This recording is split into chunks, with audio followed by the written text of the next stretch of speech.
Kind of love it. I mean, if it was just the robberies and the prison time and the escapes, this dude would be my guy. I'd be like, this dude is a hero. Yeah. But once he like goes down into murder, then you're like, ah. But before, you're like, this dude is amazing.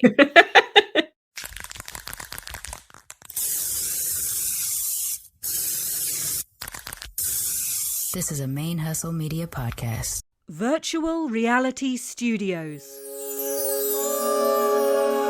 A new realm of creativity.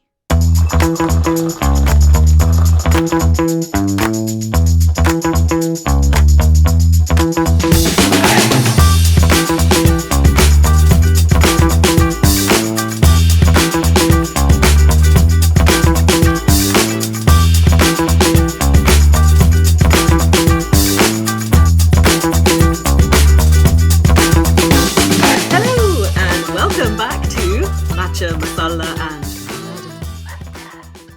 Blended Besties spill the tea. We are a weekly true crime podcast. We're just a couple of mixed mates musing over murders and the tea stuff. So I am murders and the tea stuff. That's the shorthand version, yeah. Yeah. You know the drill by now. We're just murders and the tea stuff. So I am one of your co-hosts, Rhia Kaur, and I am joined, as always, by Sharmane Fury. Yup. And that's us, and that's what we do, and you know how it all works by now, you know. Yeah. Murders and the tea stuff does sound like some kind of bad 90s band though. I dig it though. It could so also be like a B-rate movie or something like that. Nice. I dig it. So we are back. We are kind of approaching the midway point of season 2, perhaps even past it. And what have I got to talk to you about today? So as part of our National Day of whatever, we've been discussing that it is grilled cheese is what's come up for us this week. And so I just want to briefly talk to you about how I didn't realize, I didn't know what grilled cheese was, because we don't call it grilled cheese in the UK. Oh, you don't call it that. You call it a toastie or something like that, right? Yes, exactly. So I was like, well, there were like 2 different things. There's cheese on toast and there's a cheese toastie. Cheese toastie. And I was like, which one of these things is, because I've heard it referred to as a grilled cheese, like not just some grilled, it's like a grilled cheese. So I think that's the sandwich situation. Yes. So I think a cheese toastie is more accurate. It's similar. Okay. And so, I didn't realize for ages. Because I was like, grill, what are we grilling it under? Because to me, the grill is inside my oven. Barbecue. No. So a barbecue is a barbecue, not a grill. Grill is definitely grilling in the back garden with like things is definitely American. So grill to me, in our oven, you have to open the door of the oven, and then you have to put things right in the top bit and switch it to the grill setting where a red hot element will heat up and kind of heat things directly from above. So it's really good for melting things or crisping things up. But you have to keep the door open. In fact, maybe in modern ovens you don't have to do that anymore, but you're supposed to, because it's quite back in the day for electric toasters, that was the way that people made toast, was you grill it in the oven. And you used to have, like in the 50s and then even probably into the 70s, you would see, maybe even 80s, you would see these ovens that would be against the wall, and you'd have your stovetop hobs burners on the top, and then you'd have the oven that you put things in, and then it had a back piece, and kind of just above eye level was this shelf with a grill, like I'm talking, this hot element thing that was like up high. It's so dangerous, really, like health and safety damned. And that's how you would do your toast. I see. And that's why, fun fact, if anybody knows the song by The Police, I'm an Englishman in New York, he says, I don't take coffee, I drink tea, my dear. I think those are the lyrics. I like my toast done on one side, and nobody ever understands that, because when you put it in the grill thing, if you want it toasted, you would have to turn it on both sides. Turn it. So people were always like, what the fuck is this? The toast one's like, because we just used to toasters that you press down. Right. Very specifically English. Yes, exactly. Very English stuff. So a toastie, what we have that makes toasties kind of nostalgic for us, though, is what's called, and it's usually made by the company Breville, because I can't think of that would be the proper kind of one, is a toasty machine, a toasty maker, a sandwich toaster, and like a panini press, we would call it in the US. Well, we do have those as well. This is a very specific thing, right? So what you do is so much learning today. When you open it up, inside it's molded. So you put your piece of bread down and you put your filling in and you put your other piece of bread on, and you can put two side by side. And then the top is molded as well. So when it clamps down, it seals around the edge and it creates these sort of pockets. And then it sort of partially cuts it into triangles for you, which is handy. And it's hotter than the sun inside. So you have to wait like a week before you can even eat it. But it makes this impression with these grill marks in a pattern that make it a sandwich toasty. Because if you just put it in a panini press, you're just like squeezing, down. Whereas this is like clamping around the edges as well. When we first started to get onto the panini craze in the US, it was that was the type of thing. Now all the quickie panini machines are just like, it's just a hot press or something like that. Exactly. But that grilling thing that you're describing, we call broiling.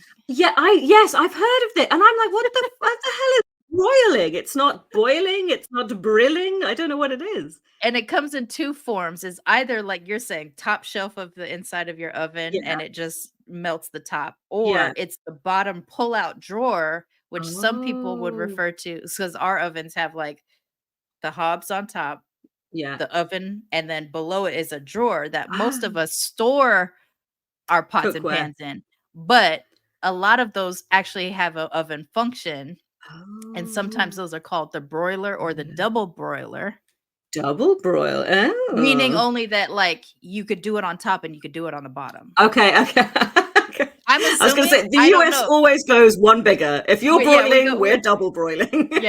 So I think, like, if you use it as that, which I think maybe 3 Americans in the history of America have ever used it for that function. Otherwise, it's just where you store your pots and pans.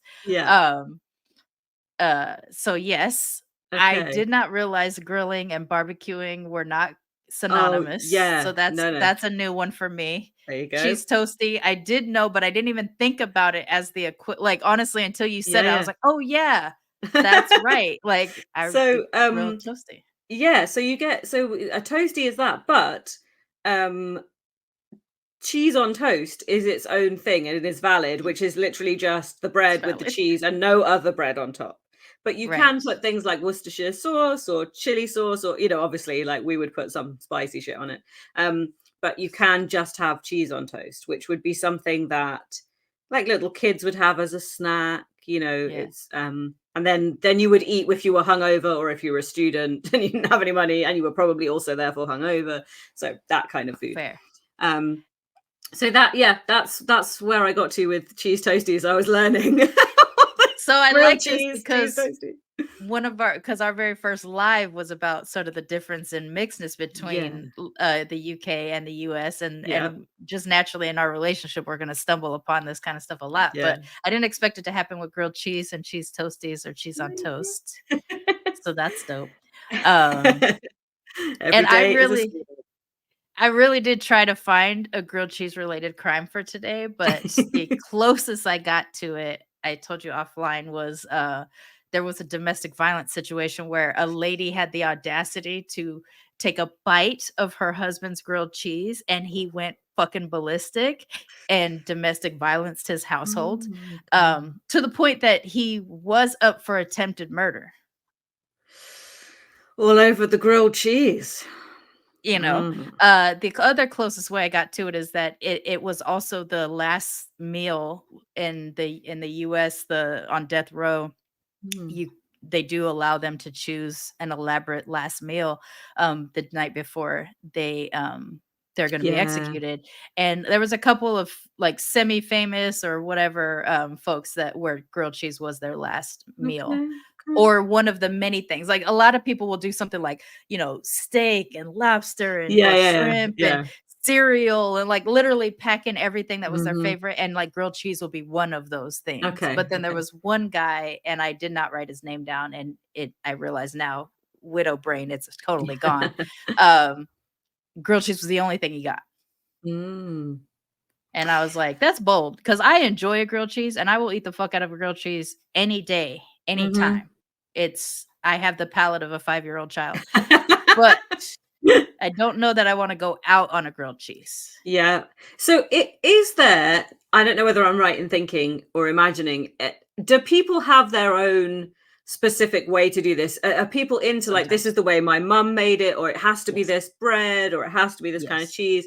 Are people quite protective of their way of doing this? I think so. Because like when my home one that I usually make, I want a very specific wheat toast, a wheat bread. You know, I still do butter, although it has been, and I'm doing this in quotes, scientifically proven that it's better to use mayonnaise on the outside. I've tried it a few times. It's what it takes away the butter taste. I want butter taste also. But I guess it's less carcinogenic or some shit like that. I don't fucking know. I don't know why. And you know, when I was a kid, it was the worst kind of cheese. It was like the sliced American yellow cheese or whatever. As an adult, I want like a good sharp cheddar or something like that. But now also that I'm an adult, every now and then, if I have a really nice sourdough and I'm about to, you know, like it's about to go, if I don't eat it soon, it's gonna go off. So I need to, that's when I like to do a very buttery grilled cheese, in which I will do like like a smoked howdah, or you know, or a mix of like cheddar, howdah, provolone, like you know, I'll put it, I'll do it up. She's good. gone gourmet, ladies and gentlemen. She's all grown up and she's gone gourmet. You know, put a little as the Americans would say, oregano, as the Brits would say, oregano. You know. Yep. You know, yet another thing. You know, it took me ages to realize that when my Nana was referring to oregano, that she was talking about oregano. Even though I like lived in the house with this woman, I did not realize those were the two same spices. It's separated by an ocean and miles apart. Apart. You know, so sometimes I'll do it up there, and then I am the kind of person that will order a grilled cheese in a restaurant on occasion. And that's because I've never made a tomato soup at home I enjoy, but I love a good tomato soup if done well. And so we would go, I think we would go cheese on toast on the side of the tomato soup. Rather than a cheese toastie and tomato soup. I mean, I'm not saying that's against the rules. I'm just, you know, saying that would probably be the common practice. Yeah. And if we had cheese on toast here, which the on toast concept completely baffles Americans. Yeah. Okay. Yeah. Because like the way Americans passionately hate the concept of beans on toast, which I will never forgive and will end a friendship over. Because they'll be like, it doesn't make any sense. It's gross. And I was like, have you ever had a meal that you put a piece of bread on the side of? And they're like, yeah. And I'm like, it's the same fucking thing, except for like you put it on top. It's really, it's an action. Is the difference. Yeah. But like the way I have been made fun of, like, because people will be over and I'll be like, do you want beans on toast? And they're like, why? And I was like, because I want a snack and stuff. And they're like, yeah, but why is that your snack? And I'm like, brilliant. Why wouldn't it be? You know, and it was one of the first things, like when I first got back to the States, I was like, I made my friends, when they ordered their grocery order, people I'm living with, I was like, I need these tins of beans because you know, because I couldn't get them in Mexico. Of course. So one of the things I have noticed is that, and one of the reasons why I thought maybe American people didn't get it, was because I've seen them try to eat it with their hands. And they're trying to like do this and then things, but no, you do have to eat it with a knife and fork. This is a meal, like in it's a meal. Britain, it's a meal. It's a meal. It's a snack. It's you can use it for both. Yeah, it's all the things. But also, it's a meal. It can be breakfast, lunch, or dinner. So it's extremely versatile. It's extremely cheap. I've talked about the masala beans, which I did on your other show. We talked about that. That was my fusion food. And but that's the thing, I think, because when I've seen people eat it with their hands, I was like, okay, well then I get why you don't understand the concept of on toast, because you want a closure, you want some kind of topping device so that things don't spill out. but cutlery is how you cope with that. It's like simple. There's so many simple ways of doing things. Yeah, so maybe the cheese on toast thing, like the way the cheese on toast would exist here is if someone were making like a pizza, like not a pizza, but like a pizza snack, a pizza-esque snack. Okay, and the Italians pride. Yeah. Yes, of course. But like that's not a common I know what American you mean. snack type of thing. So I think the on toast concept, it does baffle Americans because you need to either be able to fold it into taco shape or sandwich shape in some way. Like you said, we need a topper, I guess, Americans. Yeah. But luckily I have an international family, so I eat my beans on toast. I will definitely have cheese on toast, and I also eat chips with chopsticks so I don't get my fingies dirty. Which everybody seems to think is a very strange thing as well. But these are the things you do when you're a person of many cultures. Exactly. Which takes me seamlessly to the next thing I wanted to talk about. So thanks for that. Just today in the post came in the mail, I guess you might say, came this book, which is called Mixed Desis, and it features an essay by yours truly. So I wanted to just give it a little shout out. It does. I'm in the book. Nice. And so I just wanted to give it a little shout out. So this is from your mixed friend and mine, Rahul Yates, who ran a page for teenage mixed South Asian people, and he's based in California. And he put together this book. This was his project, his idea. He worked with his mother, and they collated essays from mixed South Asian people from around the world.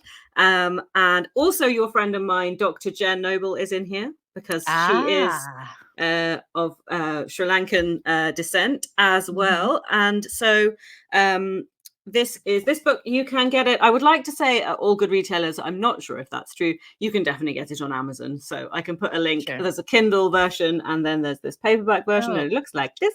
I'm excited. And I'm very excited. So yeah, it's just got essays from all types, people who are different combos and different mixes and from different countries in the world. And just to explain for anybody who doesn't know, so Desi is a word which refers to people from different South Asian countries, and it's a word that we use to describe ourselves, to kind of just talk about something that really relates to our culture. It comes from a Sanskrit word originally, which means our land, I think. And so it could be somebody who's from Bangladesh or India or Pakistan, or there's lots of different countries that Nepal it would cover. You can see lots of flags here that might call themselves Desi. Nice. Yeah. So yeah, it's something that we kind of talk about because there are some things that we have in common, or we would lump together. It doesn't mean everybody else gets to lump them together. Yeah, it's one of those, that language that's like, no, well, we get to do that, but I'm not sure if you don't understand the differences, anyway. Yeah. And it's just come like a shorthand term, especially for I can never pronounce this word. I'm a bad mixed person, a bad South Asian Desi person, because I can never pronounce the word diaspora. Diaspora. Okay. Well, here's the thing about this word. Okay. No one can pronounce it the same, no matter what country you're from. Yeah. I say diaspora. Yeah. But I have a friend who says diaspora. Yeah. Yeah. So I don't think it matters how you say it. And I think the ones it comes up quite often in our mixed race work, right? So I really should be able to say this word by now. Whatever is the way you feel natural saying it, I'm gonna say it's okay. And I'm getting to the point that I'm following a lot of linguists that are telling people to stop policing how people say words, because the way you enter language, whether it's your natural born language or whatever. It's like there's different things signaling when you say things the way you say it. Yeah. So you say diaspora, I say diaspora, whichever. Thank you. Okay, permission received to say it and not care. So it's a word that refers to the South Asian diaspora basically, and so I just thought I would shout about this book. If you want to read more about my mixed race journey, you can read it in here. I'm gonna get me a copy for sure. I didn't know about it. I'm so excited. So yes, it's a long time coming. It was been in the works for a little while, and then how as life goes, lots sorts of things, have come about. So yeah, I'm pleased to say that that's finally on the shelves in print. That's great. So that was just my little exciting thing because it literally came today. So I just opened it today. So very excited about that. That's awesome. And it's really interesting just reading lots of different people's experiences, obviously, in different places around the world. So fun fact, last year's project for Militantly Mixed was the Be Your Mixed as Self anthology, in which I have received a lot of writings from mixed people from all over. But because life lifed and because also my husband died, the bricks got put on it. I'm just now starting to get back into rereading to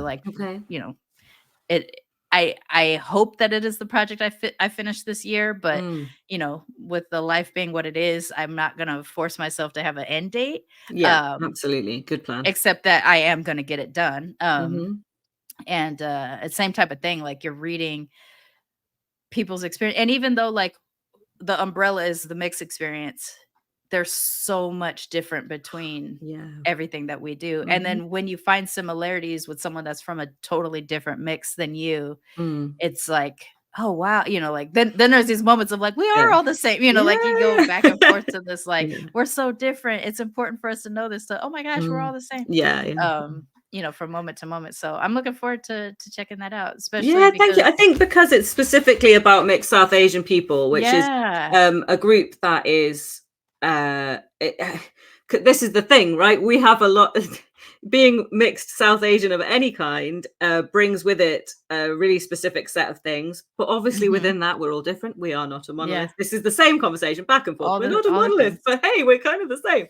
So it's exactly the same in this book, but that's why I wanted to be a part of this one, because what I've always tried to do is sort of shine a light on the fact that there are some mixes that people will assume or that people will know most about, and that will be at the forefront of their mind. If you say mixed but race, then people will imagine X. You have an image. And so I think that kind of the mixes that you'll find in this book are not necessarily the ones that people would go to first. So that's why to me it was kind of interesting, and also because like we've talked about before, how in America versus in the UK we have different language and that refers to different things. So if we've said this before, if you said mixed Asian in the US, you probably imagine somebody who was from an East Asian country as opposed to a South Asian. So even within that, this being about Desis meant that it was really more specific, and it also basically meant I was like allowed to be in this, but like I was like, I'm in that gang. Oh, that's for me. That's definitely for me, right? Because obviously that's one of the things as well. It's like, wait, is this? Am I? No, I'm not in. No, I'm not in that crowd, or that's not for me. But this is my gang. So that's for sure. You.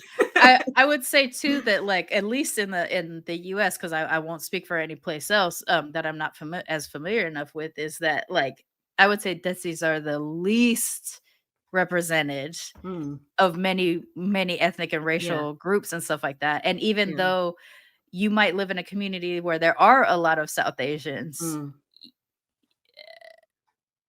it's this like invisible population almost, like and I've lived in a lot of communities in which there was a lot of South Asians, and it took ages until I ever heard someone refer to them as Asians here, even using South Asian, it was always the assumption that they were Indian, and then someone would have to say, no, I'm Pakistani or something like that. Exactly, and then and inevitably you always hear someone say like, is there something different about that? And you're like, okay, so here we go. Let's get into and I would say that like an opportunity for South Asian representation and clarification of the difference, because East Asians have had to go, East and Southeast Asians have had to go through this a lot, where you have to make the distinction between, I've heard my whole life, Sharmane, you're Chinese, right? No. Whoa. What's the difference? They're different countries. Like literally people be like, oh, same difference or something like that. And you'd be like, literally different countries. I hate that also, one. as we've talked about several times, just because we're neighbors doesn't mean we get along. Which so try telling one of our grandmothers, same fucking difference. You know what I'm saying? Yeah, like the way I instinctually say Korea, because that's how my grandmother says Korean, even though I have no beef with Koreans, and so good. But it's just the way I can hear like my grandma saying, Korea. And I remember getting old enough to learning that like, no, grandma, we're the enemy of the Korean. Like they're not our enemy. Yeah, like, yeah. we Yeah. did the bad. You Yeah. no, like no. Yeah. So yeah, like I think it's Yeah. important to have that representation opportunity for like I want to see mixed Desis in my thing. Yeah. Yeah. But Yeah. I Yeah. also Yeah. want to see a space that's just dedicated to Yeah, the exactly. diversity that exists within that. Yeah. Super And I'm diverse. pretty sure when you were giving the shout out, because I remember a while ago you saying that you were doing that, and I'm pretty sure it must have been maybe only 6 months or so before when this project started, and I knew I was already a part of this, which is why I didn't go, hey, yeah, I'm going to jump at the chance because for yours, because I was like, well, I am doing that, and I feel like that's that this is what I'm focusing on because it's like really specific. Right. And so yeah, but so obviously whenever yours does make it, I'm going to be intrigued and interested to learn about all our mixed family. I was really surprised about some of the responses I got, like how much people are willing to share, like okay. There's a heaviness to some of the entries that came in, to the degree of just like, this is why we need stuff like this. I think anthologies are a really great way of showing people how different and the same we are, and how important those are, lying side by side with each other. So I am excited, and I will. Now that I know that exists, I will order it too. I'll put I can give links and we can put those links up. Yeah. And I was also going to include a link to my excellent hoodie today. Nice. Which is my Mendi hand.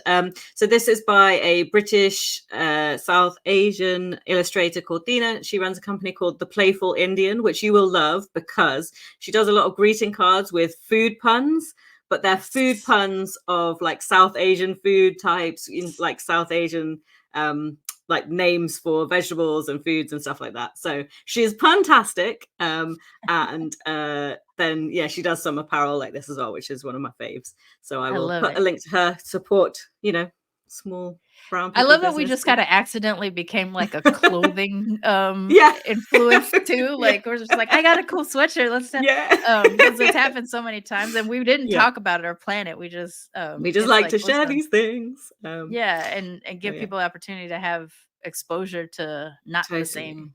Yeah, exactly. Not the same shit, right? That's dope. Do you have any mug chat? To be honest, that is my chat for today. I'm using my William Morris that we talked about recently, which is a new edition, and she's fit right in with the gang. So she's living her best life now. The peacock, things exactly. And stuff. Yes, so, I remember. That's it. What have you got? I have a mug designed by Sharmane. I was feeling very nostalgic for my upbringing, which for people who know me well, will hear 11 billion times. I'm from Long Beach, which is something just like it's not my actual hometown. It's not where I was born, but it's the town that I was in when I like became Sharmane. Yeah, like when you're a preteen and you're starting to identify yourself. That's when I was living in Long Beach, so it is the place that I refer to as where I'm from the most, because I think it's where I developed. It's where my racial militancy started to kind of formulate and stuff like that. And then also when you grow up in the hood, which I did, I lived on the border of North Long Beach and Compton. I went to a school that I had to go through metal detectors to get into my school. Like I lived in a very Crip oriented area, and across the highway was Bloods oriented area. So like I saw a lot of gang violence and things like that or whatever. And I'm also coming up in the time when like NWA was changing music and stuff like that. And it was the first time I was hearing music that represented like life that I was living, life that I was observing. And so there's a very specific aesthetic that comes along with that time, that place, that era. And for people who might be familiar, like with Tupac's tummy tattoo, that says Thug Life. I think it's pretty clear that I am a representative of that mug life. That's what I've been saying to you all these weeks. It's all about the mug life. I could not find a mug. I saw tons of mugs out in the world that said mug life, but I couldn't find one that represented the origin of even what you would make the connection. Thug life, mug life, obviously. Yeah. but it's the old English oh yeah, font style. Amazing. The this is very popular amongst the hood in that era, in that time, in that era.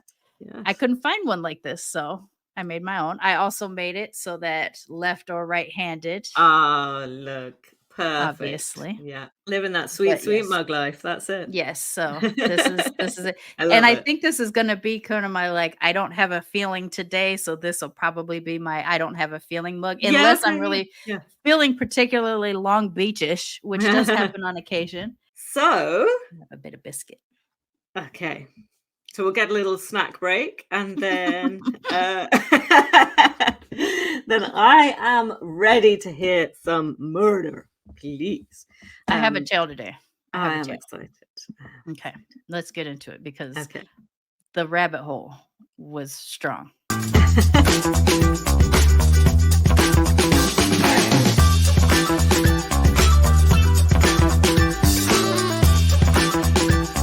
Tea's ready. Shall I be mother? So, I think it is semi-appropriate that I accidentally chose to use the mug life mug today because of the equating to thuggishness that this is, because I think the person who I'm going to be sharing today definitely falls under the radar or the genre of thug life, being about that thug life. I don't know if they would describe themselves that way, but I'm going to go ahead and make that assessment. I like that we learned about the word thug and thuggery coming from Indian words. So because this is also coming from India-ish. Oh, okay, no way. Sorry, didn't mean to spoil that. No, it's fine. No, it's awesome because like literally the amount of times we don't plan something. Yes. But you talked about the mixed Desi book. Yeah. You are of mixed Desi background. That is me. My criminal today is and mind you, this is an infamous story that I fucking never heard of. Like I stumbled on it, and as I dug in, I was like, oh my gosh, everybody already knows about this. There's a fucking Netflix show about this guy. Yeah. Did not know. The person I am going to be sharing today is Charles Sobhraj, who is known as the Serpent, or the Bikini Killer. I never heard about this dude before. I don't know how. There's a whole Netflix show about him, which I burned through last night. Except for the last episode. I didn't get that far. It was too many hours. I didn't get that far. Sure. But what I was doing was trying to find which national day I was going to equate to. And the grilled cheese thing didn't work out for me crime-wise. But one thing that popped up was the Day of 12s. Yeah. And the Day of 12s is a significant, well, not the Day of 12s, 12, the number 12 is a significant thing to Tristan and I, my husband and I, and I don't know why it happened. It started early in our relationship, but we always use the number 12 as the answer for whatever the thing is. How many slices of pizzas you want? 12, how many candies? 12. Or if you like, how much do you love me? 12. Like, I don't know why, but it was always the thing that we do. So when I see something that has 12s in it, I tend to pay attention to it just because of the silly little thing that we used to do in our marriage. And the day is literally just the acknowledgement of the number 12 and like how it's a naturally significant number to humans in that like we divide our year up in 12 months. We just divide our astrological signs up in 12, even though I think technically they're supposed to be. I feel like I heard Neil deGrasse Tyson say there's technically 13 astrological signs, but we only acknowledge 12 or something like that. And I think in different parts of the world as well, there's a lot more. There's like 24, 28 or something, especially in Asia. There's like loads of different numbers. Yeah. There's like the way we divide up our day is sort of 24 hours or 12 and 12, stuff like that or whatever. And so because of that, there's a whole day that acknowledges it. And that is the day that this airs, which is April 12th. And so I was like, okay, let me find. I'm so glad it falls on the 12th of a month. Imagine if it didn't. I know, right? Like if it didn't, I'd be so angry. I mean, I'm semi-angry that it's not like December 12th because 12th. What? April 12th. Okay, fine. but I was looking for I was like, there's definitely going to be a killer who's like zodiac oriented or astrologically oriented, or something like that. I'm going to definitely find someone who's like target was 12. Yeah. No, I didn't. I didn't fucking find that. Like the Zodiac killer, he's only known to have killed 5, but he said 37. There was the New York, so that's the San Francisco one, the main one. There's the New York one who I don't remember how many people he killed, but I don't think 12 was a target for him. Yeah. And there's a lot of other people who mention Zodiac or astrology or something like that. I thought for sure I was going to find someone who was like 12 for whatever reason was significant. Fucking no, I didn't. There are people who was like 5 or 37 or this or that was significant, but not 12. Okay. So I was like, dang it, what am I going to do? So in my effort to seamlessly crowbar. Nice, yes. The day. I've passed the baton or the crowbar. Yeah, absolutely. To seamlessly crowbar, I decided to go, let's see someone who had 12 victims. So I went on the Googles to find 12 victims. And I found a list of people, and I almost went down this other path, which I will definitely go down, but we kind of promised we were going to lay off of like witchy vampire-y things, and this kind of had a witchy vampire-y thing. So I was like, okay, I'm going to put a pin in that one. I'm gonna do that later, or you'll end up doing it, and I'll be like, oh, yeah.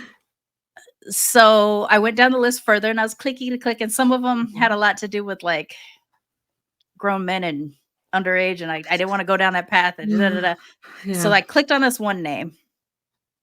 It seemed innocuous. It's just Charles Sobhraj. I'm like, all right, what'd you do, Charles? And turns out he did fucking everything, and I'm gonna tell you about it. I can't wait to hear about it. I went so deep on this guy, and it's possible I've heard of him before, but he just didn't make an impression. I don't know how. I went searching to see how many people have covered him, and there is a lot of podcast representation, some of which I've listened to, but I also listen to them as I fall asleep. So I think that's why it never rang a bell. So I don't think I ever heard it, and still haven't, because all I did was the research that was available to me through articles and things like that. So it's not 100% certain that he only killed 12 people.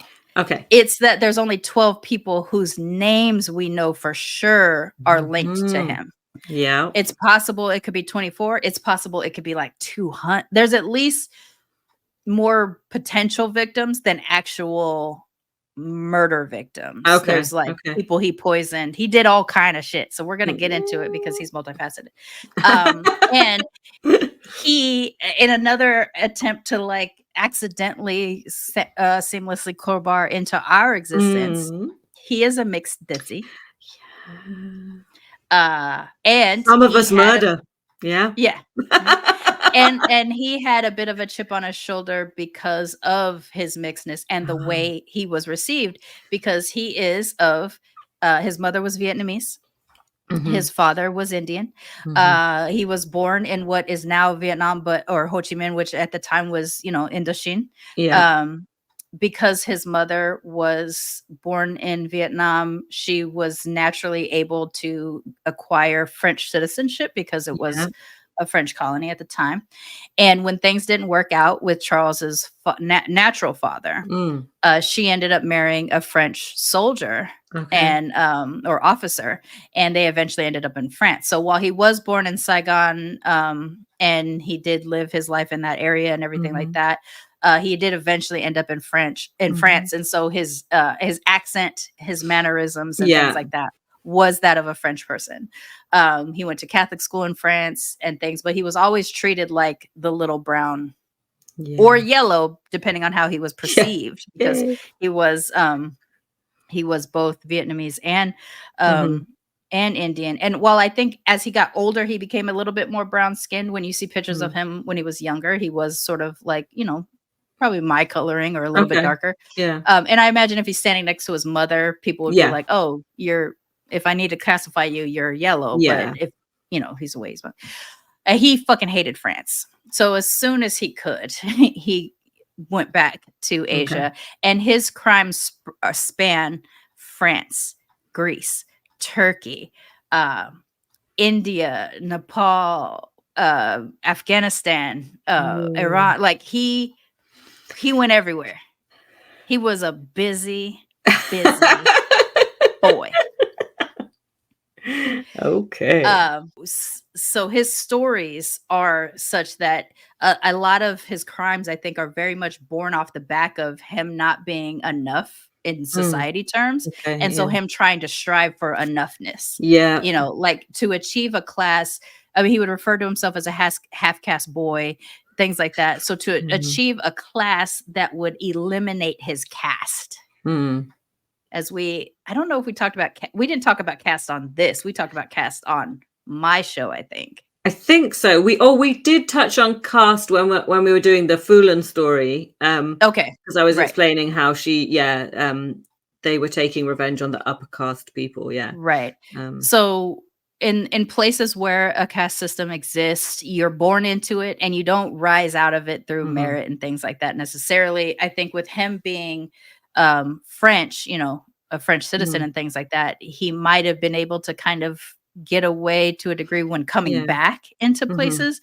But you know, at the end of the day, he was still a person who had no money and stuff like that. And to achieve that, he had to do crime. So I'm going to get into the meat of like what got him into murder, but just a little side note stuff, little interesting fun facts about his crimes prior to when murders started. A lot of petty thievery and things like that in France and, you know, robbing and things like that. He would get in trouble. He did end up in prison in France.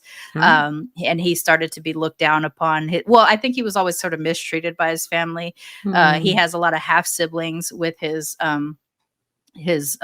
stepfather and things like that, but while adopted and everything, he was not treated like one of them. And then he also was mistreated and bullied quite a bit when he was in Catholic school in France and stuff like that. So he just hated Europe across the board. I hate Europe, but France in particular caused him a lot of pain. So he ended up in prison and stuff like that. And then he had hard times with his mother because of it.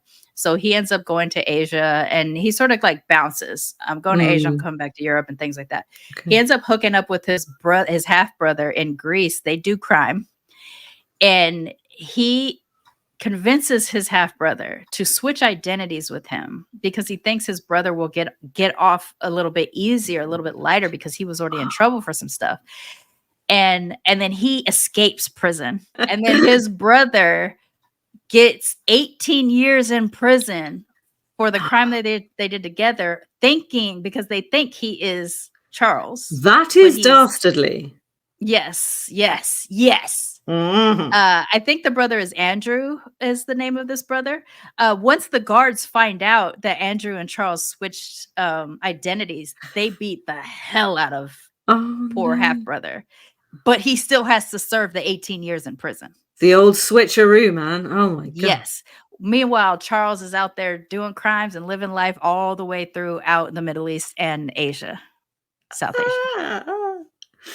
So he doesn't care. Like bonds, what are those? My brother, who cares? You're in prison. I'm sorry you didn't make it. Moving on. So he ends up this is just one of his little fun facts. This is like pre-murder. This is just something he did. So he ends up in between sort of like India, Nepal, and Afghanistan are sort of his main areas. He does marry a French woman, and then he immediately gets arrested, and she waits for him. When he comes out, they decide to go to India together, and they're just going to live their life. Her family was against it, the whole thing, or whatever. But they end up not having that much money, so he goes to crime, and she kind of gets roped into some of those crimes as well. And they keep having to bolt in the night for they're living in an apartment they can't pay. They bolt in the night. They end up somewhere else. He does more crime, all this kind of stuff. And then she ends up getting pregnant, and they have a daughter, and she gets to a point that she's like, this is not the life for me. They both get arrested in Afghanistan. And she ends up getting released because they realize they can't tie any crimes to her as much as to him. So she says to him, I love you, but I can't live this life. I'm going to go protect my daughter. We're going back to Europe. I'm never going to see you again. And I think this is another level of break in his life where that'll do it. He didn't have a good family growing up. so he was trying to build a family. Yeah. And in doing the crimes, he lost that family. And so he continues on after he gets out of prison.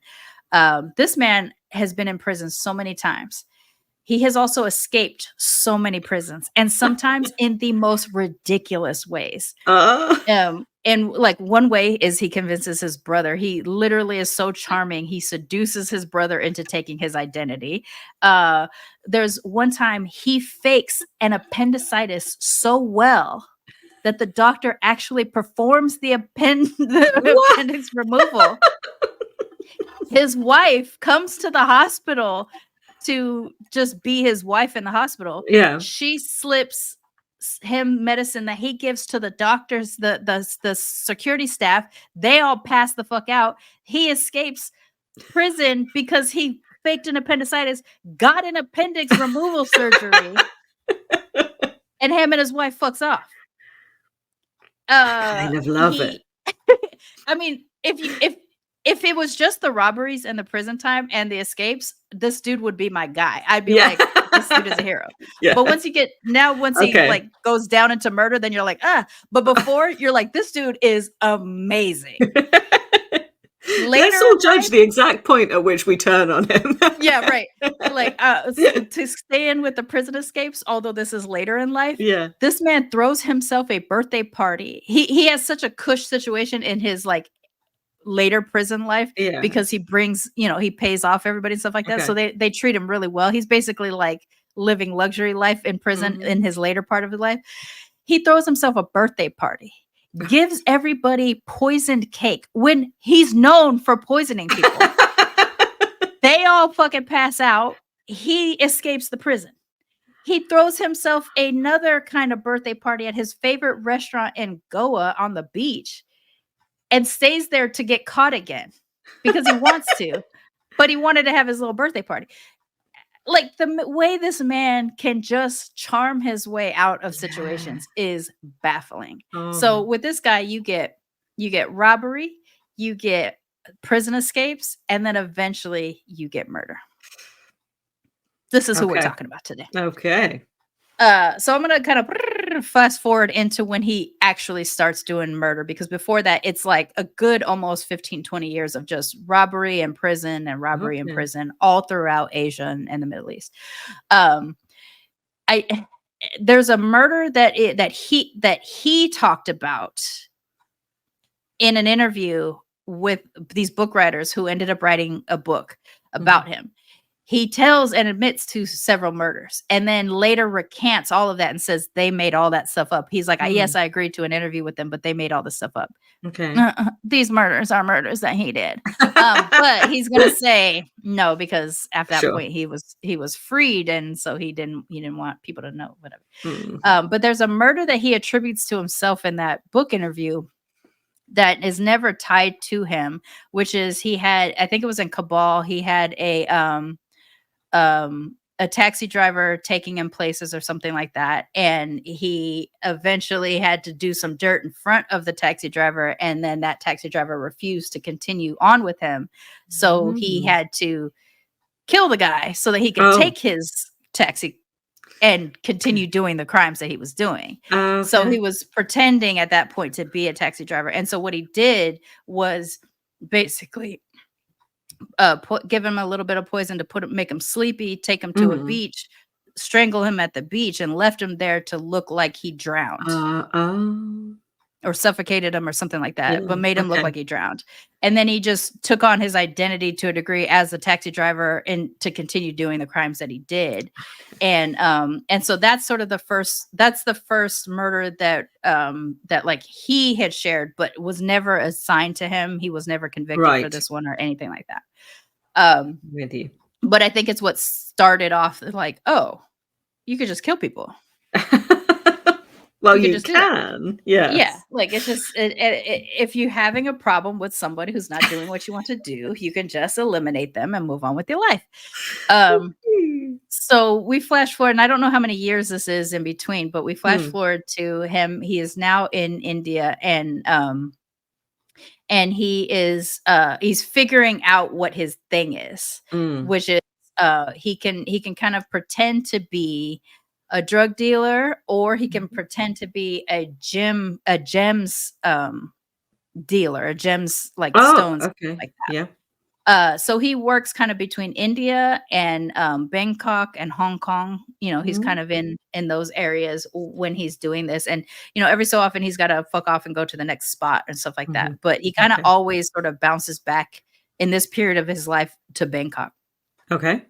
But he'll go pick something up here, or he'll do this, or he'll, take some gems and sell them somewhere or whatever, and things like that. And in this time, he starts to noticing a very specific vulnerable population that he can use to his advantage. And these are the types of people that are easily swayed and easily manipulated because they show up ready to be manipulated. And these people are hippies.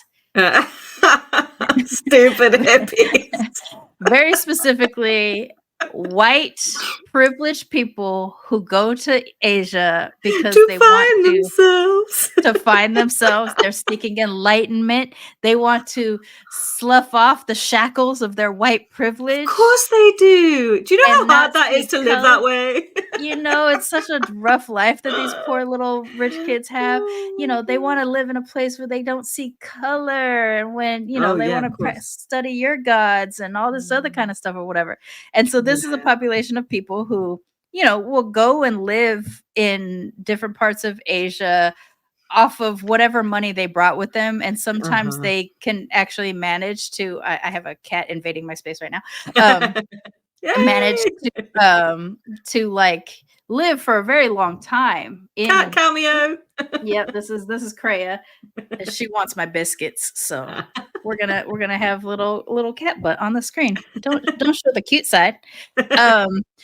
So he ends up discovering that it's really easy to get money off of these people because all he has to do is throw parties, make them feel special, make them feel like they like they're gonna get the enlightenment for which they seek, and be one of the family, bro. Like, come on, let's love each other. Let's be family. Yeah, free love, man.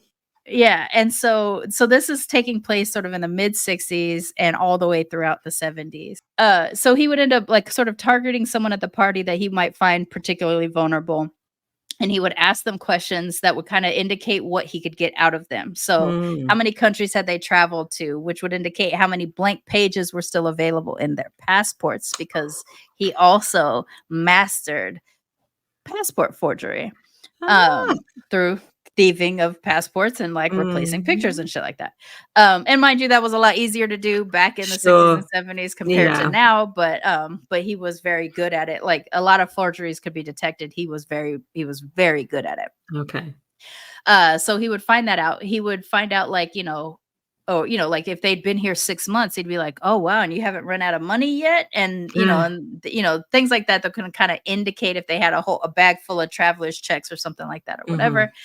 And then he would mix this concoction of sort of like a sleeping pill with a laxative that would sedate them enough, but also make them kind of sick, so they would think they picked up some sort of jungle bug, right? And then he would be, oh, my friend, I can't leave you alone. I'm going to nurse you back to health. And then he would invite them to stay with them while he's nursing them back to health, while giving them their medicine, because he would say, you don't want to go to a hospital here. A hospital here is a death sentence to a Westerner. I'm going to take care of you. Here's this drinkable medicine you need to have, which would basically keep them ill for however long he needed them to be ill. And in the meantime, he would take their passports. He would take their money. If they had any possessions of any kind that could be of value, he would take them. And, I think in the beginning, he was kind of letting them go eventually, as long as he was able to move somewhere else or something like that.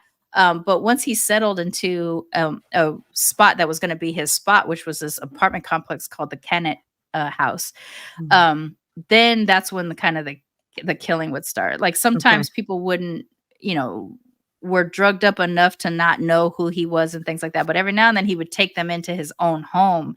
And those were the ones who basically had a death sentence on their head.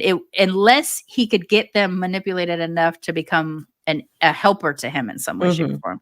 Like they would become so grateful that he saved them that they would end up doing work for him. Sometimes they would help him identify people that he could sell his gems to and stuff like that or whatever, because they might come from good families.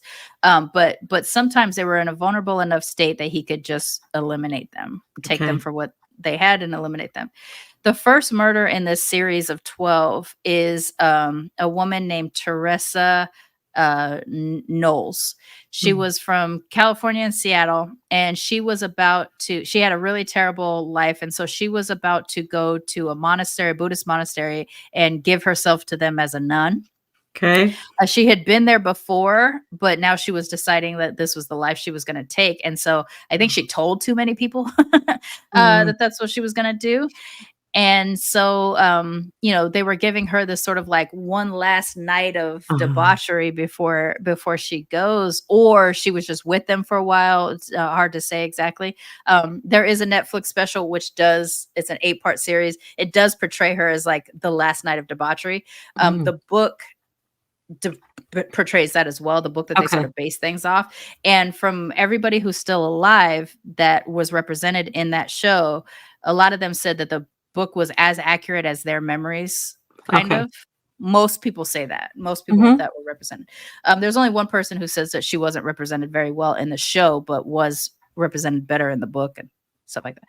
But so with Teresa, her family knew she was going to the monastery, but and expected her to check in with them, but she never did, because she never made it to the monastery. She was taken for her passport, her traveler's checks, and some of her loose possessions that she had. She was drugged and then suffocated, and then they changed her into a bikini and put her out on the beach so that she just looked like she drowned. Okay. Which is how he ends up developing the name, the Bikini Killer, because there's a couple of his victims that he put them in flowered bikinis and then put them out on the beach. They just look like just another white girl, overindulge and then drown. Yeah. Until they started noticing some of them actually had been like strangled or smothered in some way, shape, or form.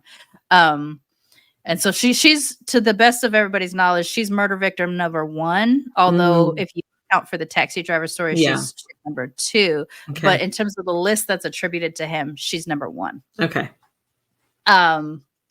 Once this happens, this opens up a whole new world, and we're just killing people. In the show, there's a line, which I don't know if it comes from the book or whatever, if it's just like script writing, but it's kind of brilliant in assessing it. It was just like, he tells the story about killing the taxi driver, and he says he thought he was going to be like riddled with guilt, and then he found he just didn't have any, and so it freed him in a way that nothing else had freed him before. And so I think in killing Teresa, he realized that he could take what he wanted out of people. And if they were too mouthy, or if he felt that they were going to be too much of a risk, or if they were going to remember where he was, then he would just eliminate them. And he had this trusty right-hand man named Ajay Chowdhury, who was I think probably someone that he just picked up in India at some point, a poor kid that he just like used for help in robberies and stuff like that. And then this was the escalation where Ajay becomes his like murder accomplice, lieutenant type of guy. Yeah. And so some of these murders are attributed to him physically, and some of them are attributed to Ajay physically, but they're always kind of together. In all he's at the helm.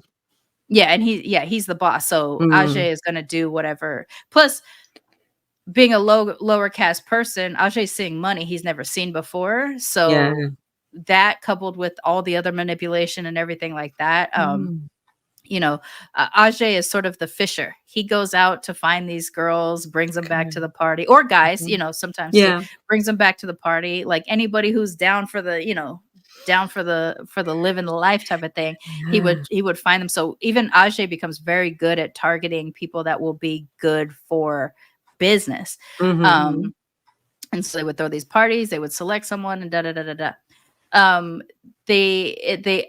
big escalation point happens when there's this Dutch couple who meets Charles, and at the time he's not going by Charles. In the movie they have him going, or in the show they have him going by the name Alain Gauthier, but I don't know if that's what he was going by in all these times. He had all these different aliases, and some people did know him as Charles and some people didn't. It all kind of, it's a little bit muddled into who knew him as what name and what city he was in when he played different characters and stuff. Yeah. And a lot of these names he got off of people who he robbed for their passports and stuff like that. So he finds this Dutch couple who are needing a place to stay, and wouldn't you know it, they get sick. So he's like, oh yeah, I'm gonna look after you. And by this point he has I'm gonna say wife in quotation fingers because they're pretending to be wife, or at least like free love wives or whatever. But he has encountered a French Canadian woman whose real name is Marie Andy and Leclerc, and he has her go by a different name. Okay. In the show they have her go by Monique, but that's not what she was going by out there on the streets. But Marie is head over fucking heels in love. He gives her enough and withholds enough from her to keep her involved and escalating her to participating in his crimes. But the question is, was she his victim or was she his accomplice? And I mean, she certainly did some of the things that they eventually get in trouble for, but the question is whether or not she was an active accomplice or not, which I think Ajay might have been an active accomplice, but still based off of manipulation, but ends up being like, yeah, I could do this. I'm part of this life. Whereas I think Marie had a little bit of hesitation and reservation in some cases, but still codependency is a hell of a drug. And, when you have it in your head that you're so in love with somebody that you'll go along, I think that may have been what happened with her. Okay. And so she ends up being tapped for some of the nursing, because I think she was a nurse. So the idea that you're being properly looked after because you can't go to these hospitals, you just have to drink upgraded the shtick with someone who's actually a nurse. Okay.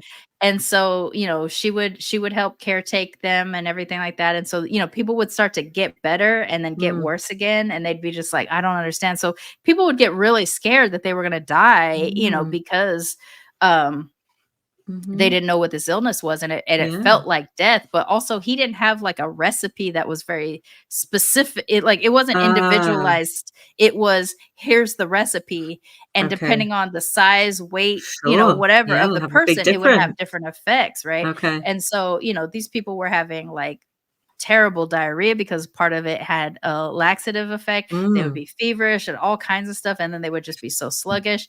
And in that time he would be taking people's passports and using them, and taking their money and stuff like that. So if he allowed them to recover, it would be sort of this thing like, I'll hold your passport to keep it safe until, and then they would sort of have to get to a point of begging to get it back. And then if they got so good, well enough to start begging to go home, that's when he would prepare to kill them.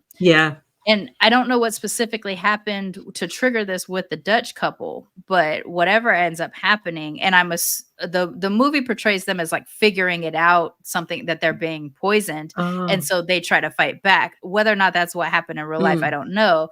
But ultimately, what happens is the woman was hit over the head with a blunt object, but she was still alive.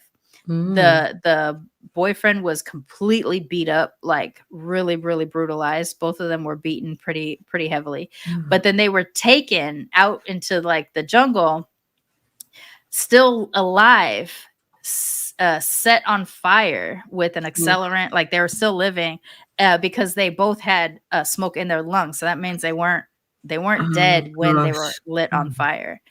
Now, these two burned out bodies were attributed to a missing Australian couple And so they flew under the radar for ages because people thought it was this missing Australian couple.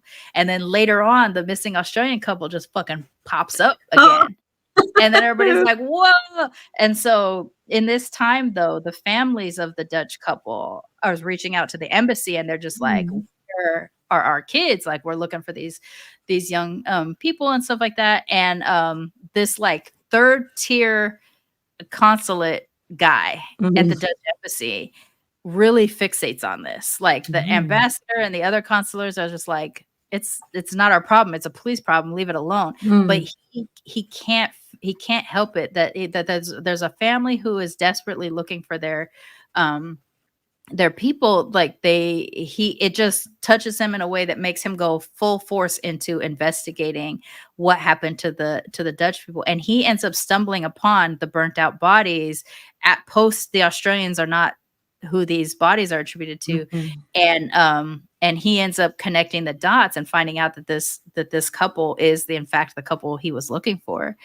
And in doing so, he stumbles on this rabbit hole of things that eventually leads him to figuring out who Charles is. In that time, though, from there, and again, there's an order of things, so I don't really know when all this is happening. A Turkish drug smuggler encounters Charles, and he goes to one of the parties, and he's trying to be competition. So Charles is like, let's go ahead and eliminate this guy. So this guy is eliminated. Well, before he gets eliminated, he messages his girlfriend who's in Europe, and he's like, come find me. We're gonna live our life out here. And so she thankfully leaves her daughter behind in France with her mother, and then goes to look for him in Bangkok. And she goes directly to Charles's place, and she's like, my boyfriend says he was staying here, and I haven't heard from him in ages. So they gotta take her out. And her name, Sharmane. What? Because Sharmane is a French name. I would say they spell it the wrong way because my way is obviously the best way to spell it. But it is a very French way of spelling it. Charmayne. And so like that's the other thing. It's like I saw the 12s, and then I saw one of the victims on there that's named Sharmane, and I don't encounter my name very often. But my name is a French name. It's it's the feminized version of Charles. My nickname in my family as a kid was Charlie. So there's a whole bunch of layers connecting me to this story. So Sharmane comes to, that's so weird to say, and I'm not referring to myself as it's not something that happens very often. So Sharmane goes to Bangkok, and she encounters Charles, and she says, my boyfriend was here, and I'm looking for him. And then she ends up being one of the bikinied drowned girls as well.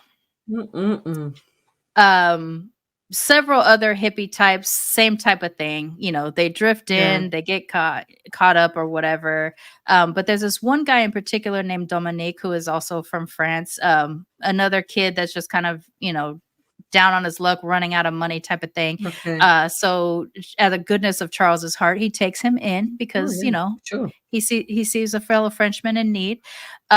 He ends up saying, there's something special about this one.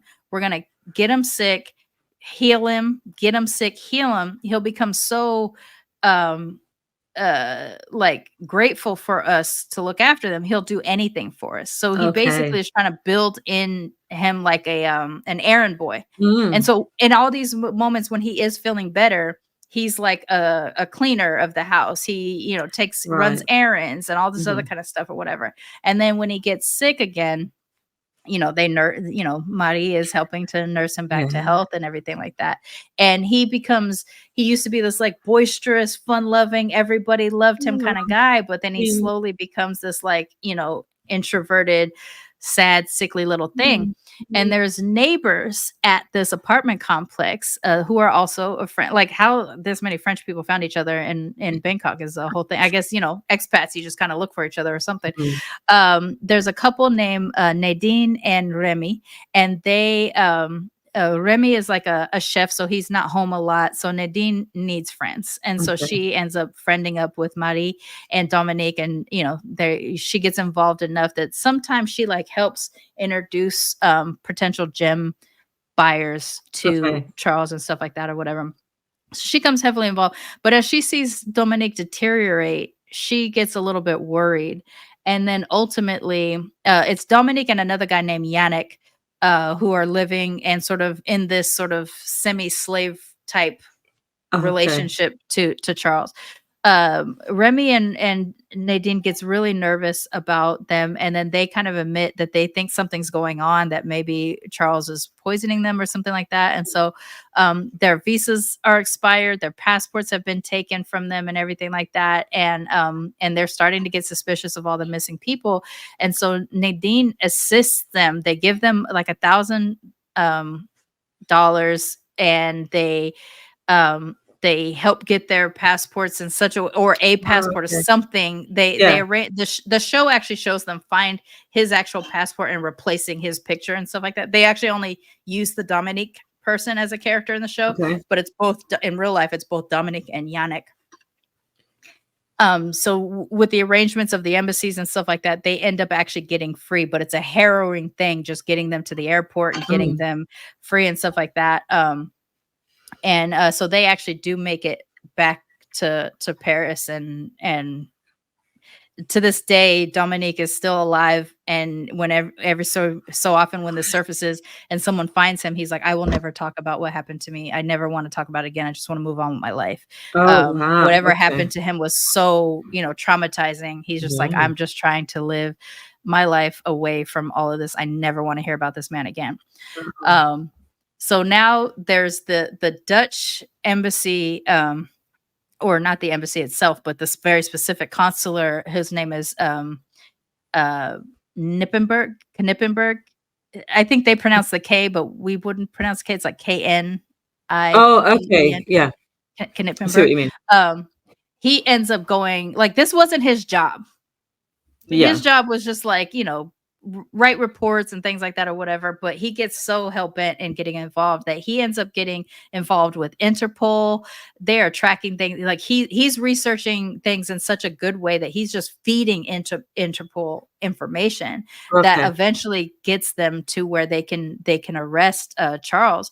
And so at this point there's just like disappearing hippies all over the place or whatever, which a lot of times the governments and the police of these places of Bangkok, of Hong Kong, of India just, brush off because this is what happens. These white kids come over here, they get mixed up into something, blah, blah, blah. They overdose. What can we do? Kind of a thing. It's like you might as well hitchhike on Route 66 or something in the 60s in America. It's like it's a dangerous thing. It's like it's not our fault that they took drugs and died, kind of thing. But you can't ignore like the burnt out bodies, which happened both in Nepal and in India and in Bangkok and stuff like that. And so, or I said both, but I meant all three.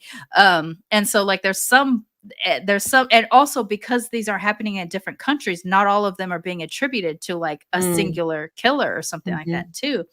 And so, mostly I would say that these governments were probably trying to sweep things under the rug because they don't want the attention of, dead rich white kids, so you just kind of ignore it and it'd be like, oh, it was never reported. I don't know what to, I don't know what to tell you.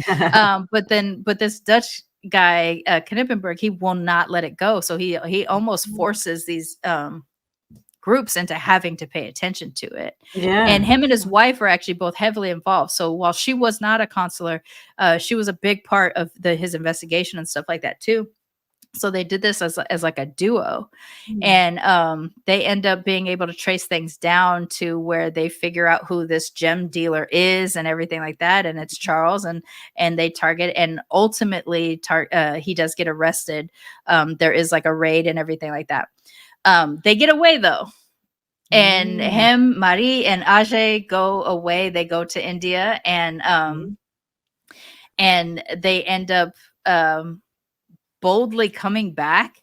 Like he can't kind of help himself, I think is what it is. And so he ends up getting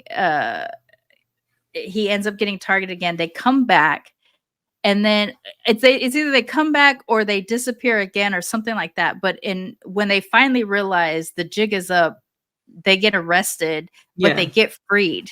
Like they all get arrested and they realize, Bangkok is burnt for us. They get freed.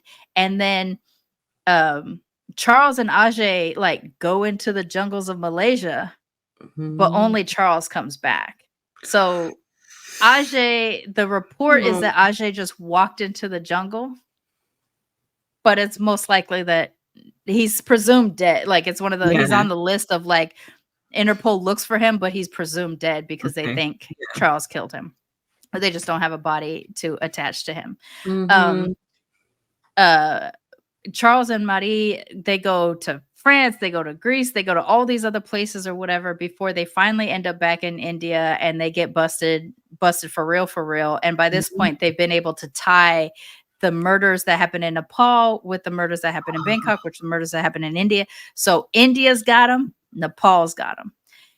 And what he's afraid of is getting sent to a Thai prison because that's where the death penalty is. India gets him first and he does time there. Then he gets released in like 1997. And by this point, Marie, who was also arrested, gets released early because she had ovarian cancer. So they sent her back to Quebec. So she's with her family and she ends up dying at like 38.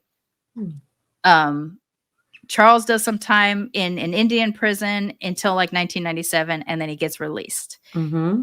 He's living in France, but he can't help himself. He goes back to Asia. He gets busted for the old murders again, and he ends up in a Nepal prison. Right. But he finds out, like, while he's doing his life sentence in Nepal, which is a 20-year sentence, because in most countries, life is 20 years. While he's doing his sentence in Nepal, that's when he throws the birthday party for himself, because he realizes the Thai want him next. And so, like, when his time is done in Nepal, the Thai want him. There's a statute of limitations, though. So his big old brain, he's like, dope, I'm going to extend my time here in Nepal, and then the Thai can't get me. So he throws himself a birthday party, drugs everybody, gets out, goes to his favorite restaurant in Goa. He has his birthday dinner and shit like that, but he does it up big enough that people know Charles is in Goa. Yeah. They go to arrest him in Goa, and they extend his time in Nepal. And in doing so, he stretches out he times out the Thai statute of limitations. So by the time he gets out from Nepal, he knows he's going to be scot-free. Everything's a wash. Here's another insert of a fun fact. The restaurant that was his favorite restaurant in Goa got so famous because of this arrest. They have a statue, which I'm going to show a picture of Charles at his favorite seat in the restaurant, like at his favorite chair, being all happy. They have a fucking statue of him in that restaurant, and their excuse is, we got so much attention because of it. We were able to basically save our business thanks to Charles. So like we're commemorating him in this fucking restaurant. So yeah, his time gets stretched out in Nepal, and then he ends up doing 19 years. Like he's constantly trying to get his sentence reduced or commuted and stuff like that. He's always denied. All the governments are like, are you crazy? And he's like, I didn't do this. They're like, you did an interview with the book. He's like, the book people lied. So his lawyer's daughter, who he's 60 at this point, his lawyer's daughter's 20. She works as his translator. They quote fall in love and get married or engaged or whatever. She is his like mouthpiece in the media and stuff like that, and she's just talking about like, he's innocent, he's just been framed, all this other kind of stuff, whatever. I don't know if they're still together, but he's still alive. After 19 years, they let him go for good behavior, 1 year shy of his 20-year sentence in Nepal. So he gets extradited back to France, which he fucking hates France, right? That's why he ended up back in Asia the first time. In 1997, he gets released. In 2003, he gets caught. That's how he got caught and had to go to prison. So he'd been in prison from 2003 until 2022. They let him go. So he's back in France, just living his life. I don't know if he's with that 20-year-old anymore, but for a period of time, she was his mouthpiece. He does interviews all the time, evidently. He's got this insane toupee that he wears now, a full head of hair, a toupee.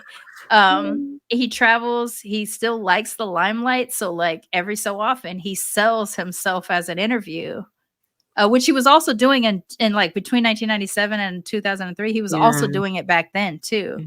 And that's how the book got written and all the other kind of stuff that ultimately ended. So every so often he would do crime to try to reignite his story. Yeah. Which eventually got him imprisoned again, and they tied everything to his thing. So I know I bounced around and stuff like that crazy, but his story is crazy like this. Eventually, so there was a movie deal that was going to happen years ago, but they started to feign interest once he was in prison so often. So that's when he would like stage something like the prison break or this or that or whatever, and then it would ignite it. And so a couple years ago, the BBC and Netflix partnered to write and produce The Serpent, which is an 8-part episode series about him, which was released in 2021. And then he got released in 2022. And so, yeah, now he's just kicking around Europe. He's technically not allowed to go back, but I'm sure, he's 80, but he probably ends up back there. I don't know. But yeah, he goes on vacation. He just gets seen. He likes that he can kind of walk around and people not know who he is, but then he also misses the limelight. So he does these interviews. And then he does these like super antagonistic interviews where like people are trying to, ask him like, are you still dangerous at 80? And he'll be like, the real question you need to ask is, did I commit any of these crimes attributed to me or something like that? Or then they'll be like, but you admitted to it. And he's like, no, they said I admitted to it. None of this stuff is real. There's no evidence I told them any of this stuff, and so he frustrates people. Yeah. He's been assessed as a possible psychopath. Because he doesn't seem to have empathy about anything. Yeah. And then, of course, the lack of remorse, but he's also not admitting to anything, too. Yeah. So is it a lack of remorse? Yeah. That's the thing about these cases. Like, I think it's a lack of remorse, but he would say, I didn't do any of this stuff. So why should I feel guilty about any of it? Yeah. But if he didn't do any of this stuff, then he's famous for no reason. But an ego like that can't help it. So he has to get himself famous. He has to get himself famous every so often. And the cycle begins again. Wow. Another fun fact about him. The reason why he goes by the name Charles, which is not the name he was born with, is because he used to really idolize Charlie Chaplin. He was born in the 40s. So, Charlie Chaplin was still active when he was a child. He used to do this amazing impression of Charlie Chaplin. It was the way that he would try to put the bullies at bay. Okay. And so when it came time to choose a name for his French citizenship, he chose Charles. Okay. Yeah. Okay. Charlie Chaplin, also a fan of the too young girls. Yes, absolutely. Like great mentor and everything like that. But yeah, so he's got a wild story. One of the best things about like how he would throw people off his trail is after killing the people, he would take a trip using their passport. Oh, okay. Like days later. So it would throw you off. So like, this is back in the day when there's not cameras, it's not internet, it's just paper. So a paper says, so-and-so, Jane Doe went through this port or whatever, or left the country. Yeah. And so, it looked like if their bodies were found. So in the show, I don't know if these are the right dates, but in the show, like the bodies of the Dutch people were found on December 16th. The trip was December 18th. That shows these two people traveled to India. So it looks like he was able to always kind of, like if anybody ever showed up and said, hey, have you seen these people? He could be like, yeah, they were here for a little while, but then they left on December 18th, or whatever day it was. The records would then corroborate. Ooh, yes. Yeah. So he was really charming. People were always kind of moved by him, and he was very handsome and everything like that for his time and build. People were, like they were just charmed by him, and he would just make all kinds of money just off of these kids, and then he'd move on with his life because they didn't matter. Yeah, that is such a wild story.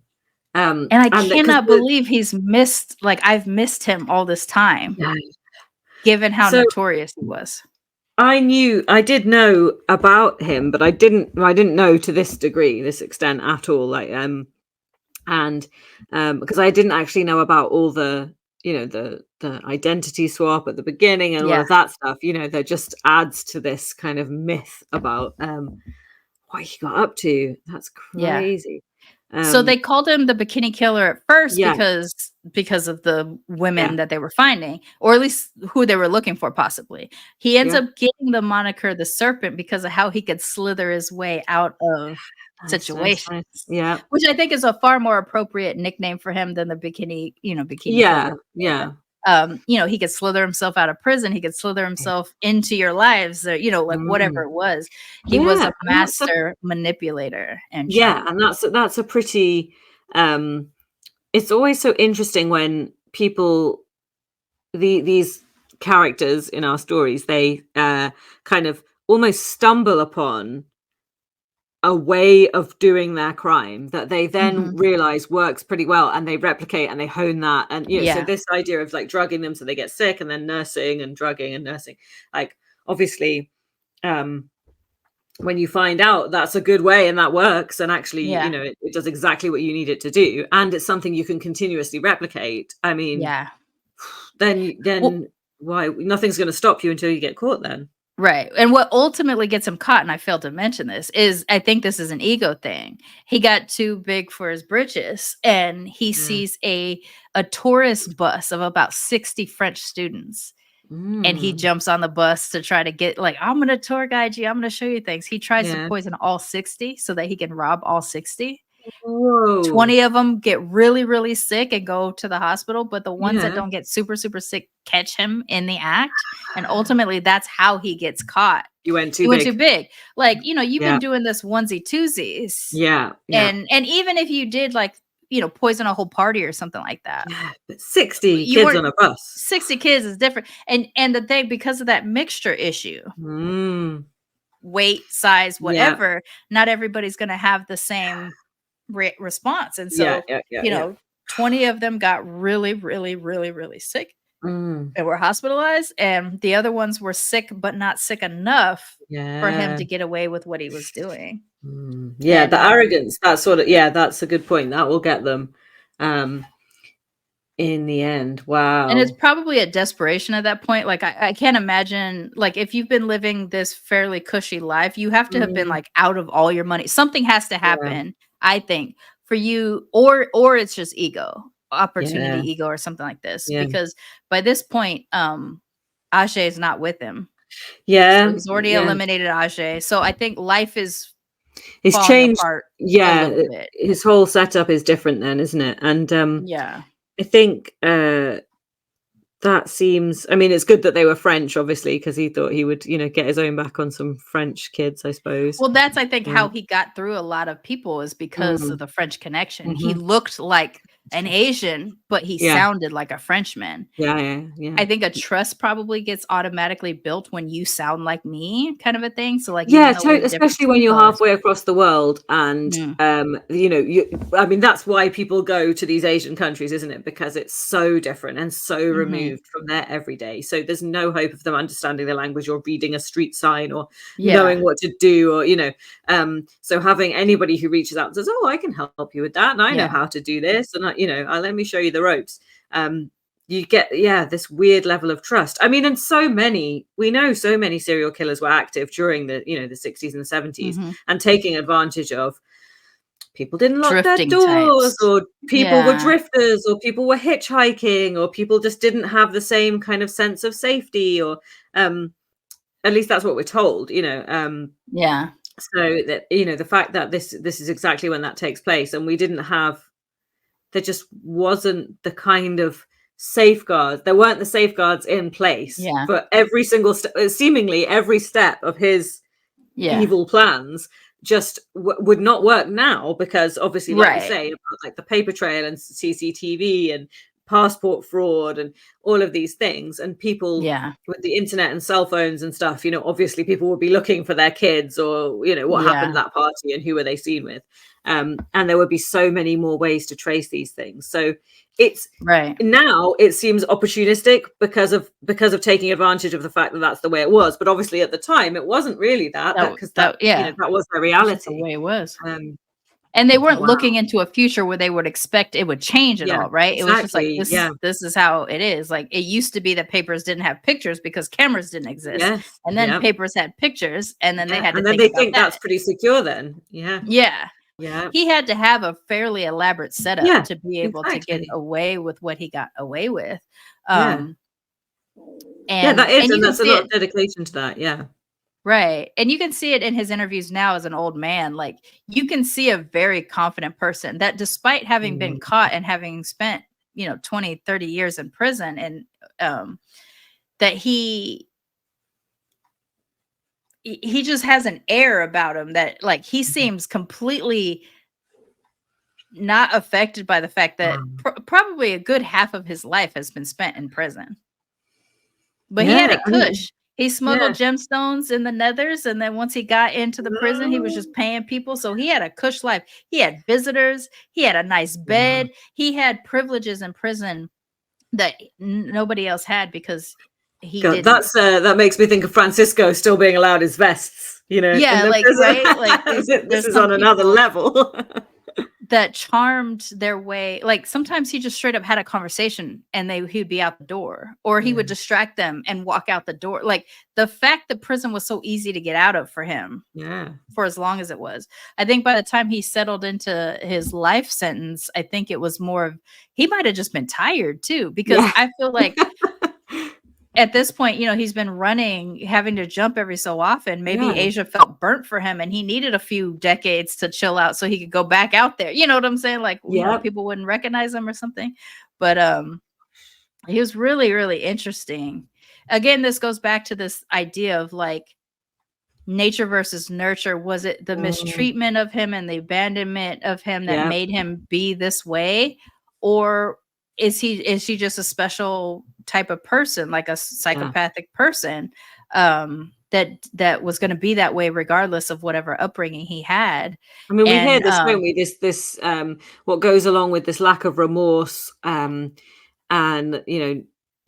no guilt, seemingly no emotion about these things, goes hand in hand with this incredibly charming personality. Yes, because you can get people to do what you want. Because it must be something in the way that if you don't have these feelings that inhibit you and curtail the way you might behave, if you're completely free of those kind of social constructs of what you should feel guilty about, or how you should behave, or what's polite and society's rules, if you disregard those, or you think you're above them or whatever, then the way that you can just be so confident in everything you say and your movements and your mannerisms, and so many people are taken in by that. It must be, it must be part and parcel of the psychopath. Yeah.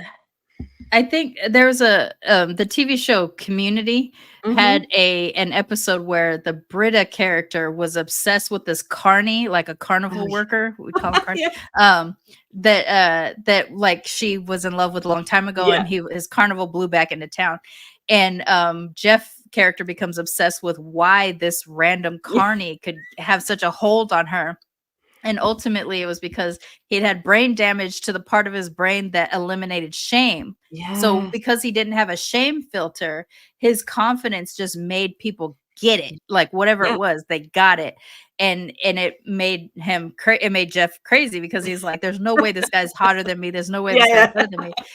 And I think, like, there's something real to that. I think if you can detect a lack of shame in people, or maybe not that, maybe a freedom, like, this person seems completely free of anything that's shackling me to my work, my life, my responsibility.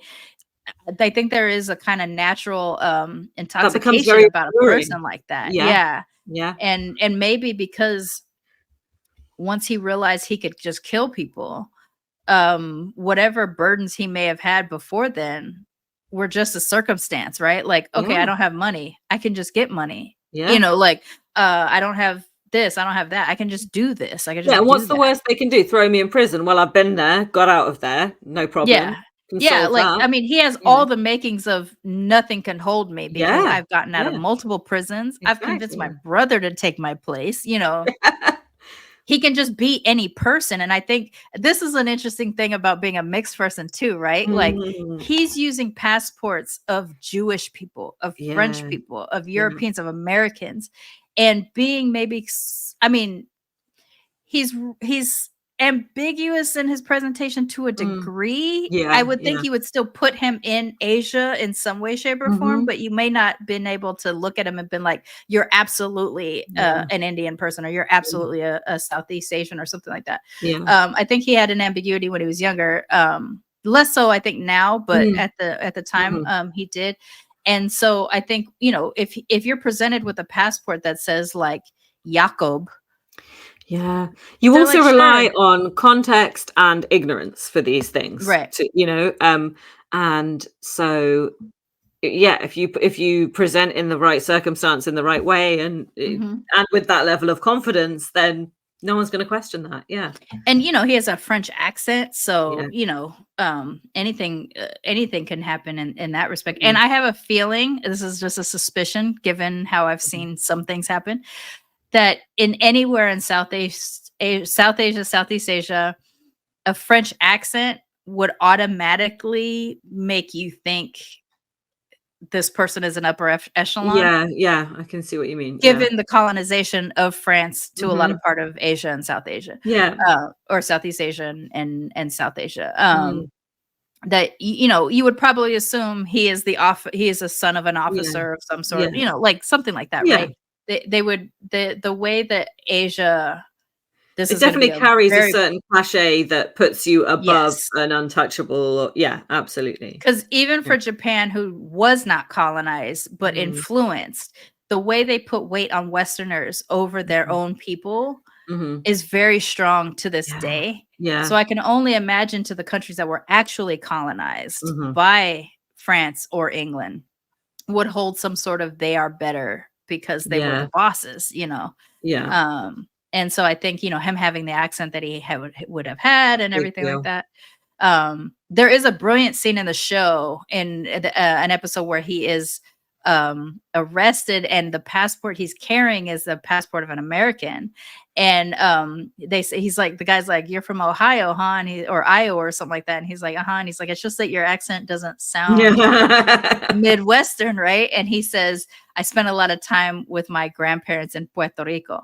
And he says like Puerto Rico, and everything else has his like accent, but he had like a muddled American accent he was trying to pull, but it's that kind of accent where you can tell somebody hasn't gotten rid of their whole accent. But then he hits him with the Puerto Rico, like he nailed that part. And him being like sort of ambiguously brown, you can see that makes sense. Even though the guy didn't believe him, you could see how he could have gotten away with that with some white people. You know? That's the thing. That's what I'm saying. Like, it's context, and it depends on the level of ignorance or experience that the person you're talking to has. And if you do it with this level of confidence and they don't really fucking know, or they really don't want to come across as seeming, you know, offensive in any way, then you would be like, okay, kind of beige, kind of accent, whatever. Yep, sure. Right, absolutely.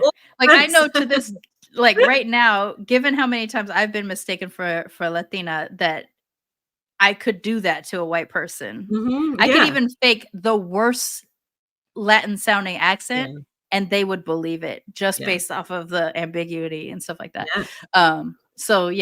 So I still haven't watched the last episode. I didn't get that far, but from the stuff I was reading, like the articles and stuff like that, there was a lot of tie-in that seemed very real and natural. The one person who had a complaint about how they were portrayed, because the Nadine character says she was portrayed fairly well, and a lot of what happened kind of reminded. Knippenberg was very heavily involved in the production, and so a lot of it was kind of nailed for him. His first wife, the wife that was represented in the show, she says that she was sort of reduced to more of like a translator and a secretary to her husband rather than an equal partner in the investigation. And so she would be the only person that kind of had that disconnect. I would say that they gave her weight. They definitely gave her weight, but whether or not she was nearly as passionate about it as he was. That part wasn't shown, I think, in the show.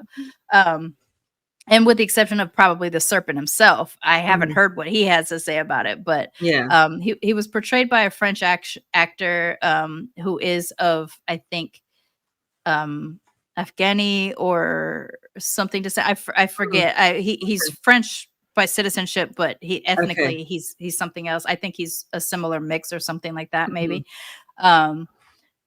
His accent is very interesting too, because I can't tell, like, there's times when it's not explicitly French to me. And I can't tell what accent, when he's pulling an accent, when he's not, except for when he was pulling the American accent, it was like very explicitly that's funky, dude. It doesn't sound right. Yeah. So that's the tale of Charles Sobhraj, the Serpent. And I mean, I really feel like this one had everything. It had robbery, it had murder, it had passport forgery, fraud, poison. It was literally across the globe between Europe and Asia. No, it really did. That's really good one. Yeah. And it's so huge. I could not believe I didn't know it. Given how much attention I pay to, and there's loads of reasons why, like extra layers to it where you're like, I really Western society aren't going to focus on, like a bunch of stuff like that too, access and things like that. But it was very interesting. And again, when you just hear about the prison breaks and the robbing hippies kind of a thing, it's not that, it's kind of amazing that he got away with what he got away with. But once you start getting to the murders, you're just like, wow. And then you have to think, after the fact that he's still alive, the fact that he's still out there, the fact that he can charge for interviews and get a cut from selling his story of things. Then you have to wonder, really, should he be profiting from? Because as long as he maintains his innocence, then he's not profiting from crime, right? But in a very other way, he is. He's able to sustain a life because he's selling his story. And this goes back to that thing I mentioned about like the celebrification of our murderers, and especially in Japan. This is huge. Like, there's a guy who I want to cover, who I keep kind of alluding to, but it's such a disturbing story. But this dude's fucking famous in Japan, and they know what he did, and he has admitted to what he did. He's not denying it. But people want him at their parties, or they want him at their house. Like, they literally want to be around this guy, even though he committed a heinous fucking murder. The same with Sada. People elevated her as this like representation of sexual freedom, which to a degree, but it still involves a murder. She could have profited on it. The guy, that ability to sort of compartmentalize the is really interesting. How people can do that. There's the guy that is suspected of killing the French woman in Cork, right? Cork. He's mad famous, and he seems to enjoy the fame while all the time denying he is the murderer. He likes the but if you're not the murderer, should you feel good about profiting off of? Exactly. But he seems to like the fame, and he has all the markings of a guy like Charles, and like these psychopaths that enjoy the attention, right? I published a book because I'm famous now, but you're not famous on merit. No one's buying your poetry book because they think you're a good poet. They're buying your poetry book because they think you murdered somebody. And I think that's very much the case with Charles as well. It's just that like his fame is based off of these crimes that he's claiming he didn't commit, but there's so much evidence to tie him to it that we're not confused. He did this shit, Wow. Yeah. So thank you. That was a big one. I might have to do some cuts because I ended up going on. Like, I just stopped paying attention to the clock. So apologies for that. The rule of 12s, the day of 12s or whatever, brought us 12s. Here, so I can 12 be victims. Yeah, I could name all these victims, or at least put their names up. The names are, list, can't we? Yeah, I have a list of them, but it is really weird saying your own name Yeah. On there. And even though it's spelled differently, it's just even having to like talk in the third like not in the third person, I'm talking about a different person. Yeah. But I am not practiced at like saying my name and not referring to myself. So it's very strange. But yeah. For everybody out there, don't forget to follow us on the social medias, Instagram, TikTok, and YouTube at Matcha, Masala, and Murder. And then also follow us on the buymeacoffee.com/ or strike or stroke, depending on what country you're in. Matcha, Masala, Murder. And you can learn more about the tales that we tell. And you can also buy us a cup of tea. Yeah, so that we can, keep our cups filled while we're telling the tale. Indeed. Yeah. Thank you so much. We'll see you next week. All right. Bye. Bye. Matcha and Masala is produced and hosted by Sharmane Fury and Rhia Kaur. This is a Main Hustle Media production in association with Virtual Reality Studios. All stories are researched to the best of our ability with information freely available to the public. This podcast is intended for entertainment purposes, and due to the nature of true life crimes, some information remains inaccessible and new information can come to light after recording.